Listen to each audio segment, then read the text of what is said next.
Put on my serious face. All right. How you doing, everybody? Welcome to the Locked On NHL podcast. We are part of the Locked On Podcast Network. We are back for our Thursday slot. Mr. Adam Denker from Locked On Lightning. I'm Chris Maselli from Locked On Avalanche. On today's episode, we'll be talking about Matthew Tkachuk on his way out of Calgary. Where could he possibly land? We will look at a lot of remaining free agents that are out there. This always happens, and the beginning of free agency, there's so much going on, and then it just trickles down to a slow drip. But there's some more guys out there. And what else we got today, Denker? I'm sure there's more that we're going to be covering today. We got Gaudreau. He's a free agent, but definitely want to get to Calgary because it looks like that, with Johnny Gaudreau leaving and Matthew Tkachuk unhappy, it looks like their chances at a potential Stanley Cup championship are up in flames. I knew it.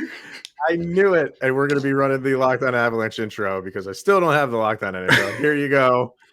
Yeah. You're Locked On Avalanche, your daily podcast on the Colorado Avalanche. Part of the Locked On Podcast Network, your team every day. I was really hoping that chain of tweets was just going to continue. And JD got in on it with the CSA Miami thing, but it just kind of stopped. I was kind of disappointed in the network for not keeping that bad boy going. So I had a feeling you were going to bring that in. Got to bring it back, baby. Got to bring it back. Oh, that was brilliant. And if you don't know what we're talking about, just go check out Denker's. That was your own Twitter page, right? That wasn't the Lightning Twitter page? Yeah, that was on my Twitter page where we got a pretty good CSI Miami themed NHL pun thread going. And I think we're going to start doing that every day. I think that's not something that's just going to be a one-day thing. It never gets old.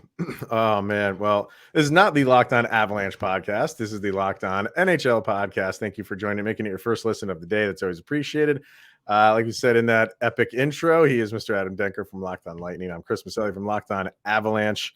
And, this gets to this slow time of the offseason, but there's always a story or two that just kicks around.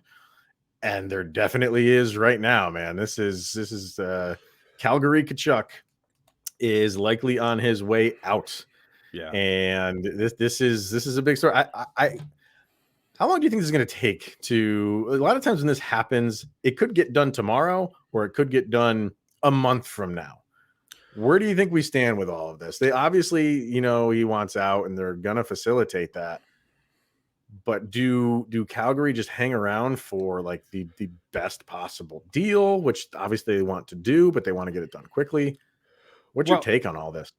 Well, I think Calgary's in a weird situation right now because they're not even remotely done to getting over what was the disaster / embarrassment that was Johnny Gaudreau, not only leaving Calgary, but leaving Calgary for not only lesser money and no disrespect to the Blue Jackets, but to go to a franchise that is really in no way really remotely close to winning a championship. If he would have gone to, like, I don't know, let's say maybe Colorado for less money. Okay. Stanley Cup champions, less money. You just want to win a cup at this. Yeah. Well, I'm just saying in general. But okay, and then or if you go to the Rangers, a team right on the fringe, okay, for less money we get this. But to Columbus, that just shows Calgary that it's not so much the team, it's the destination, the city that was the issue. And now, a week or so later, I think it was we're a week later post Johnny Hockey leaving, where now their other top player now wants out. I'm not surprised by this, though. I feel, there was ever since he came to Calgary, there was always talk about Tkachuk leaving at some point, especially when Brady came to the NHL. And there's always been that talk about them linking back up in St. Louis. But I think that Calgary is going to wait this out a little bit. I think they're not going to rush into anything. They're going to say, listen, we still own the rights to you. And if you want to go to arbitration, that's fine. We'll do that. We'll play hardball. At the same time, we're going to move you, but we're going to move you for the best possible deal. And I think for Calgary, that's the best decision going forward. I think this is going to carry out into late August. If I'm Tkachuk, obviously, I want this to happen now. And so we'll have to wait and see. You know, hopefully it doesn't get too ugly. Hopefully it doesn't roll over into training camp where now Tkachuk gets traded 3 weeks into training camp or whatever, how long training camp is, and then he's just settling into his new team the night before opening night. I find it interesting how a lot of people are throwing out St. Louis as a landing spot for him. It very well could be. You know, we're not getting a lot of info on where he could potentially go. It's all just guessing. Yeah, which is what we do. I get that. But I just find it funny how, because Johnny Gaudreau went to his, closer to home, now all of a sudden we think the same thing is going to happen for the other guy that wants out of Calgary, which is not necessarily the case. I don't know. Well, I was going to say, I don't know why he wants out of Calgary, but maybe he just sees what's been going on there and he's not willing to continue staying there. He wants to go somewhere and win. It doesn't necessarily mean he's just going to go to St. Louis because that's where his dad played and that's where he grew up. And it could happen. It could happen. But I think people are just focusing on Gaudreau doing that. Yeah. So then now we're in that mode, and that's what we think is going to happen with every other player. I don't necessarily see that happening. I think what it really is with Tkachuk, I think Gaudreau was really the last nail in the coffin, but I think that this and Armando and I spoke about this last week on Locked On NHL, and we spoke about it how it really seems as though that a lot of these American guys who are playing up in Canada, I think COVID and the pandemic really put things in perspective. Like, do I really want to be in another country where if something like this were to happen again, because let's face it, COVID is not as bad as it used to be, but it's still a thing. And so do I really want to be in another country, basically, unable to go see my family? No, so, I think, as you saw for Gaudreau, this wasn't really so much a hockey decision. It was more so just to be closer to family, even though it was funny. I saw online, someone actually said, the Jersey boy wanted to be close to home, but not actually in Jersey. Well, he was on Spit and Chicklets, and he did say he thought that's where he was going. Yeah, he was dealing with them, and then Columbus came in, and he kind of liked that deal, and he went the Columbus route. It is. I think it's just shocked to everybody that that's where he went, because, like you said, number one, Columbus isn't really like a destination for someone of his caliber. I'm not saying they can't get guys in, and they haven't had guys in. They definitely have, but it was just a little bit of a surprise that that's where he wanted to go. And he makes them better, clearly, but he doesn't put them over the top. And but that gets things going for Columbus in terms of luring other free agents there, keeping their free agents, and saying, like, this is what we're trying to build. For Tkachuk, our trusty people over at Bet Online, they have a list out of who's the favorite to land him, and talking about Tkachuk, obviously. Did you see this? Did you see this yet? They put this I skimmed it. I'm actually looking at another list of potential teams. I think these were also the teams that were leaked of his preferred landing spots as well. Bet Online's got the Devils as the favorite right now, followed by the Blues, then the Predators, then the Sabres, Senators, Stars, Islanders, Red Wings. And then I don't know how Vegas keeps getting into these things, but they are at plus 1,000. So it's a long shot, but just the fact that they're in this conversation annoys me. Can we I'm glad you brought up Vegas. I wasn't sure, knowing your feelings about Vegas, if you were ever going to mention them, but in what universe does Vegas, if they genuinely think that they have a chance at getting Tkachuk, obviously he's not going to make, he's still going to be restricted, so they don't have to pay him a big contract. But in what universe can Vegas make a deal where they're going to convince Calgary to take on a big contract? Because somebody's going to have to get dealt with a lot of money to Calgary, and I doubt Calgary at this point. I think if Tkachuk goes, I think they're in full rebuild. I think you have a decent team, but crazy. From where they went to potential, rebuild mode is not what anybody expected. But it's wild. But the other team that I see that's very interesting, which shouldn't be surprised, is Ottawa. I mean, they have the pieces for the deal to get done, and obviously the connection there is Brady, Matt's brother. And they just brought in DeBrincat and Gaudreau, Cam Talbot. Do you think, if you're the GM of the Calgary Flames, do you trade him to another Canadian team and deal with that headache every time you play Ottawa? I just don't know. What's up in the air for me right now is like, well, what's he going to make? Like, what is his dollar amount? And I haven't looked up stuff like that as to what people are guessing his AAV is going to be. Have you heard it? Because if you can answer that question, I could probably give you an idea of where I think he might go. Because Ottawa, they got some RFAs they got to sign still. So, and they only have a little bit over 11. Let me have 11.6 they have. And say a little bit over 11 and a half. So they have 11.6. And according to Cap Friendly, out of a 23-man roster size, they've signed 17. So they have 6 more guys they got to sign with less than $12 million. He would soak up a ton of that. That's the problem here. And I was thinking Islanders. Islanders haven't done anything, but they're kind of in the same situation where they have about the same amount, I think, as the Senators. They have less than that. And they have 4 more guys they have to sign, right. 3 of which are in RFAs. It just gets a little convoluted at this stage in the game because teams have used good portion of their salary cap money. And now this happens, and now teams are like, wow, we can't go backwards.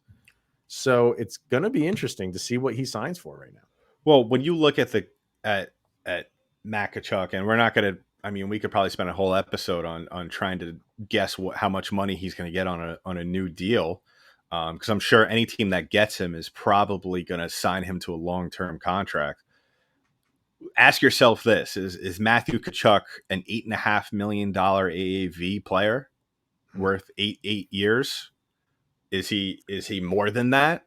And I think it really depends what team he gets traded to. If he goes to Ottawa, and this is without knowing off the top of my head what their cap situation is, I would say around that ballpark. I think you have to trade him because then, you have to sign him to something like that because, in that regard, it's a complicated situation for them because if you upset one Tkachuk brother and don't treat them the right way, well, guess what? You have another Tkachuk brother in the dressing room who's probably going to be just as upset as well. And that's what the last thing you need. So, I think it really depends on where he goes. I think I could see him getting a little bit of a lower deal than that. If he goes to a team like the Rangers, I could see the Islanders or even the Devils giving him whatever dollar figure he wants and just trying to make it work.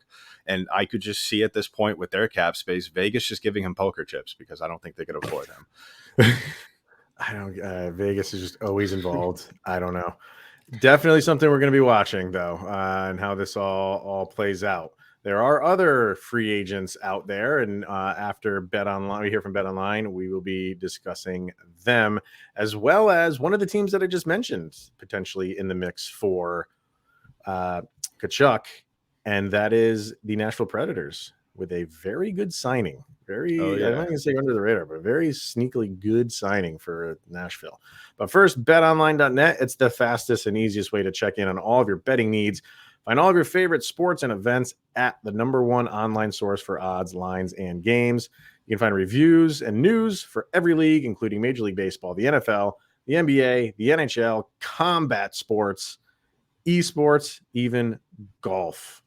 Denker usually takes part in these combat sports. You don't want to mess with Denker in the combat sports. BetOnline continues to be the #1 online resource for all of your sports wagering information. From live in-game betting, scores, and podcasts, they have you covered. Head to BetOnline today or use your mobile device to learn more about the trends and the action. It's betonline.net, where the game starts. So now you have Tkachuk, and he's a restricted free agent, obviously. For the unrestricted, it's kind of where a lot of teams are turning their attention. Where can you find a deal? For the Nashville Predators, they came up with a good one. They got Nino Niederreiter on a 2-year deal, $4 million per season. So $8 million total, $4 million AAV. That's a very good signing.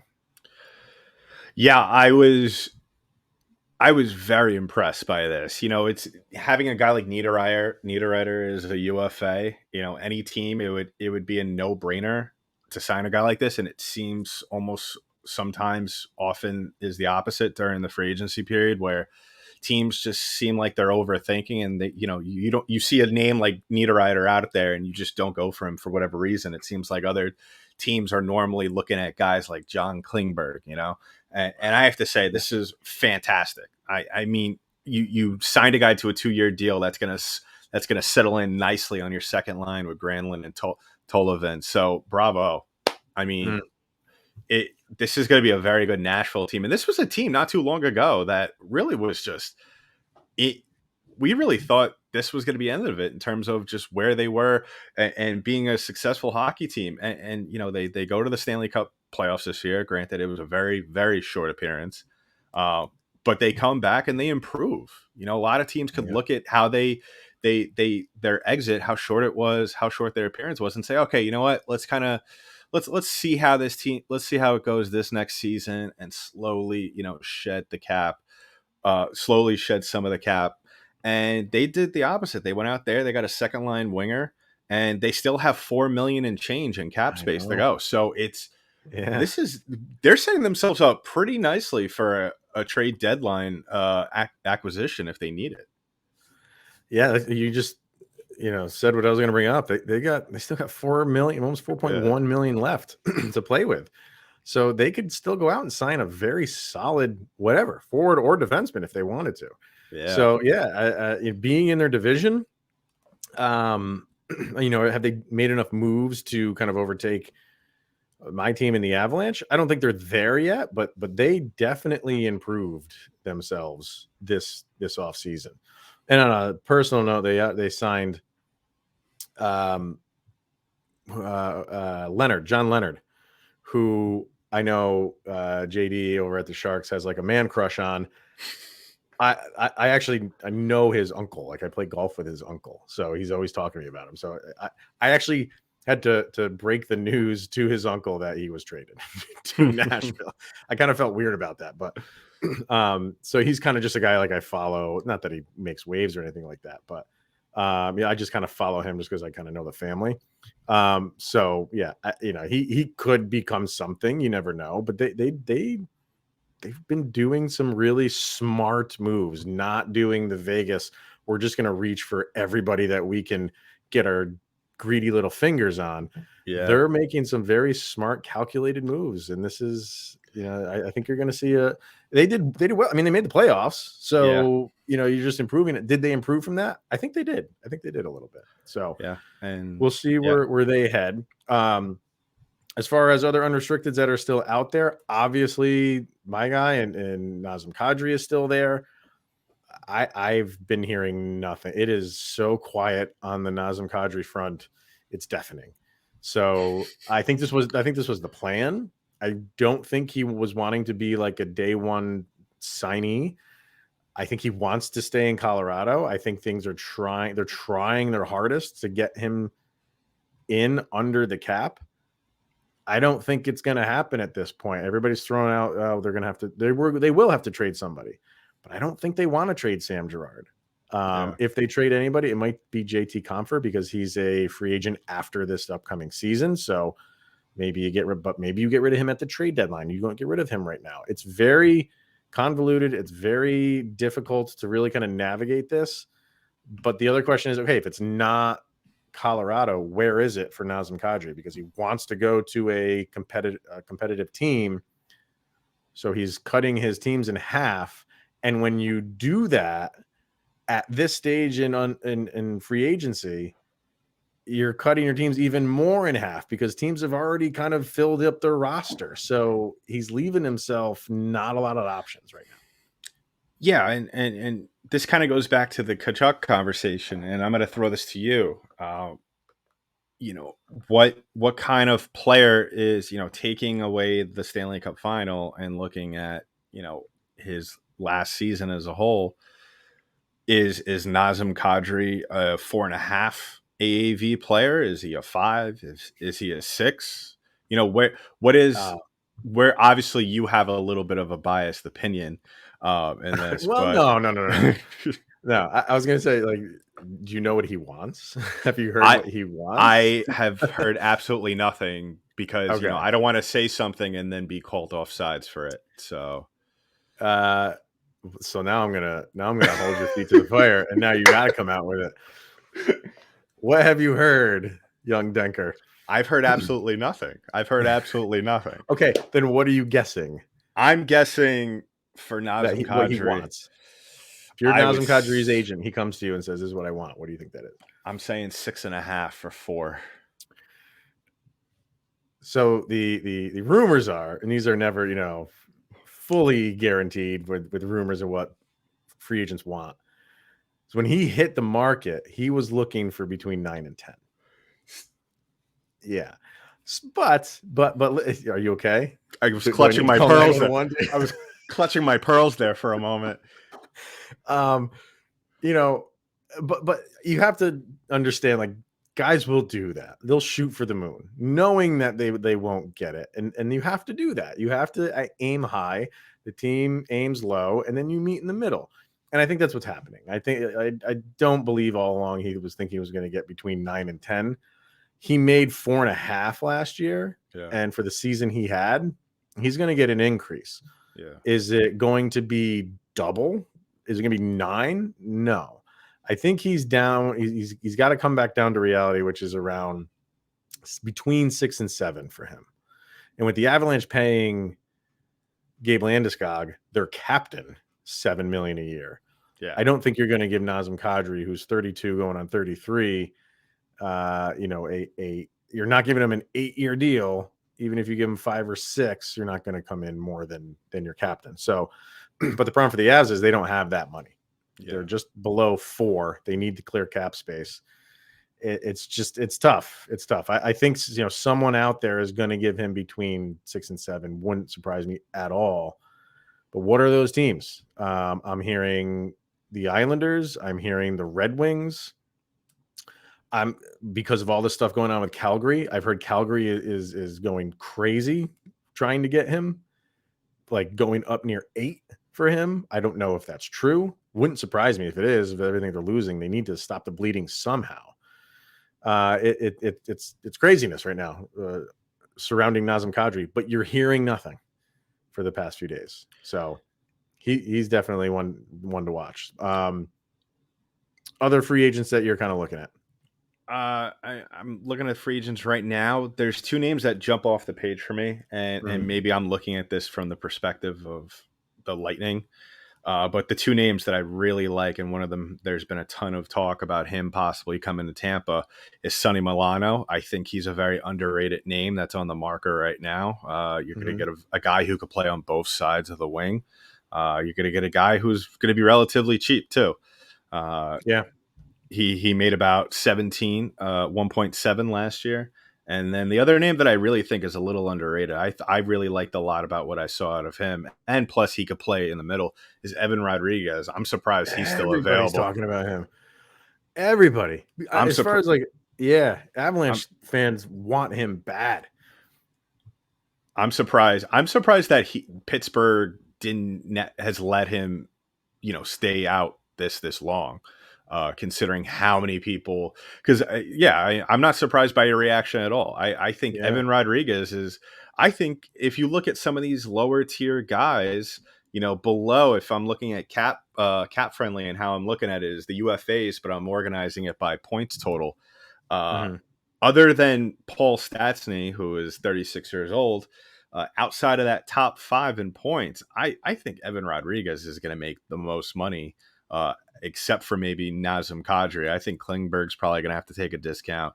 Obviously, Bergeron's a vet, but yeah, Evan Rodriguez, I think he's going to wait it out. I think a lot of teams are going to eventually overpay for him to some degree. I wouldn't be surprised if he gets 6 in the 6 range there for much? Maybe. Yeah. I mean, listen, he's very, like I said, very underrated. Was a standout on a team in Pittsburgh that is known for playing the right way in terms of just, organized hockey. And he was a huge part of that. And I wouldn't be surprised if he lands somewhere and becomes a vital part. Maybe, who knows, maybe he'll be in Columbus. Now that Columbus got Johnny, right? Maybe now that they got Johnny Hockey, maybe they're ready to put all their chips down and actually try and, make a run for the at least the division. Because he's a big name and, he's a free agent and he's out there. I haven't really heard much on what's going on with PK Subban. Guys like him, I love Subban in the studio. I wish he would. I mean, he's only 33 years old, so he's not going to retire. But whenever he does, I look forward to ESPN hiring him and being in the studio because he's a great personality. He knows the game. Yeah. I wouldn't want him on my team because I don't feel like he plays the game right, especially if as a defenseman. But he made a crap ton of money his last contract, which is now obviously done. Where does he go, and for how much is the question with PK Subban? Yeah, I mean, I don't know where PK Subban's going to land. This is a guy really where he was at the top of the hockey world when he was in Montreal and then Nashville, and then it kind of fell apart from there, ending up in no man's land in New Jersey, and everybody makes a joke about just. I've never, and I even noticed it myself when the Devils play the Lightning, how much excess skating the guy does. It's like he's just skating laps out there. But I don't know. I don't know what kind of player PK Subban's going to be. He's missed a ton of time. There was a ton of games this year with the Devils where he was a scratch, and for a guy like that to be scratched on a not so good Devils team is kind of an eye opener. Where, who knows where he's going to land. I would imagine he's probably going to be one of those guys that signs last minute with a lower tier team. I wouldn't be surprised he ends up in Seattle, a team like that, on the last line, and then maybe gets dealt at the trade deadline if he, shows that he could still play. PK Subban's one of those guys where when he's on, and when he's not, he's a non-factor at all. And it's been non-factor recently. Which, you don't like seeing that with some of the, I mean, he, like you said, he was one of the biggest names in the sport. He really was for a little while, and it's kind of fallen off. I think he can still do something for team. He just needs to understand that, and I'm sure he does, that his game is not what it used to be when he was much younger. But can he help a team out? I don't know, man. I just don't like how he plays defense. So I think it's a risk for a competitive team to want to bring him in, even on a third pairing situation. I don't know. I'm with you. I think he goes somewhere. Seattle's a good pick. He could go somewhere like Arizona. Yeah. Just one of those teams where he can just play hockey and not have to worry about anything other than that. I'm going to predict it right now. It is July 21st. We are recording this on a Wednesday, the day before our show drops. I am predicting as of now, whether he signs somewhere else, doesn't matter where, at the end of the NHL season, PK Subban will be playing for the Edmonton Oilers. Oh my God, no.